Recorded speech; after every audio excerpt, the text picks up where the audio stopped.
If you were an enthusiast in the late 60s, you didn't have a lot of choices in what you could drive. On the one hand, there were sports cars, little two-seaters, many of them British, things like Triumph and MG, and there were the Italian Alfa Romeos, for example. On the other end, there were muscle cars, cars with big V8 engines that came out of Detroit. A lot of power, but very much straight-line performance.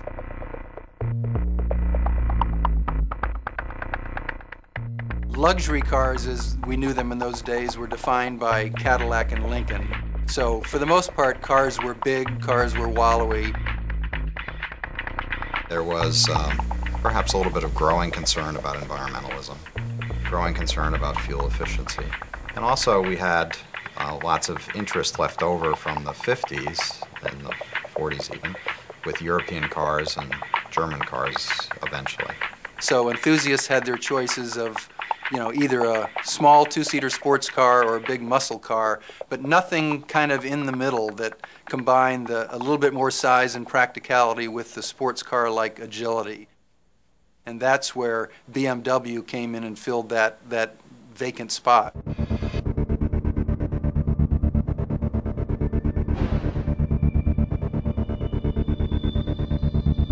I was finishing school at the time, and I was getting ready to buy my first new car. And only months from that, this David E. Davis article in Car and Driver in 1968 came out, Turn Your Hymnals to 2002, and he raved about this car. Now, interestingly enough, it wasn't just that a 2002 was new and somewhat unknown. The name BMW was almost totally unknown in the U.S. market at the time. So it wasn't just that people said, what's a 2002? They said, what's a BMW? It was absolutely revolutionary, and it turned BMW around completely and laid down the track that BMW has been running on ever since. It's just an incredibly good little car that had the effect of startling every single person who got in and drove it for the first time. I drove that car up into the Ramapo Hills. The drive through the hills and then the drive back into Manhattan, it was just sensational. And I was high as a kite. And thought about it for a while and thought, you know, I ought to write about this while it's fresh on my mind. I think the 2002 came into that environment and really showed that a small car really could have even better performance, could be more agile, more nimble, and really kind of change people's perceptions about what a performance car is.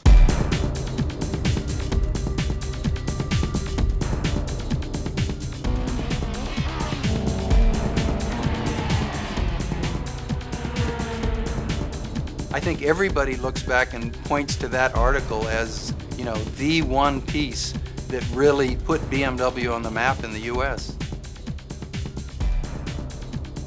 When BMW of North America started business in 1975, the 2002 accounted for about 90% of our sales. The sports sedan has captured the heart of the American public, and that's helped to create a whole category of its own in the United States. When the 2002 was introduced, I think that introduced the whole country to the new sports sedan, a car that's fun to drive. By definition, a sports sedan is compact, light, agile, yet practical.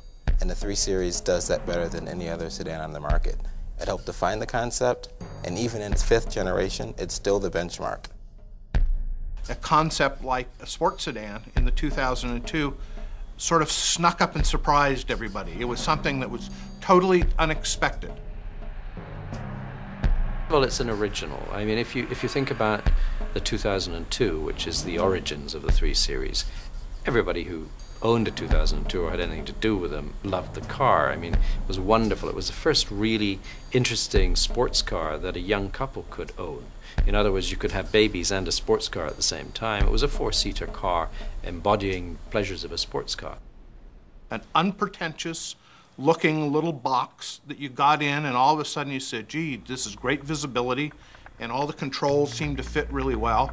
and then it really went. I mean, it accelerated, and the brakes were good, and the handling were good, and the whole package. You were really at one with the whole package, and really at one with the environment, because the visibility was so terrific. If you remember, a lower belt line and great greenhouse on the car, so it was a very invigorating and involving experience. The time Detroit was trying to go low and swoopy, the 2002 was a little upright car. Plenty of room, you could see well in all directions. It just looked like it had dropped from another planet.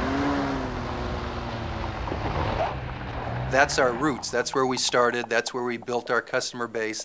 That's what defined us. And then we expanded our model range upwards, and today outwards a little bit more. But the 3 Series is, you know, where we began, and that's the core. So the sports sedan was created by the 2002.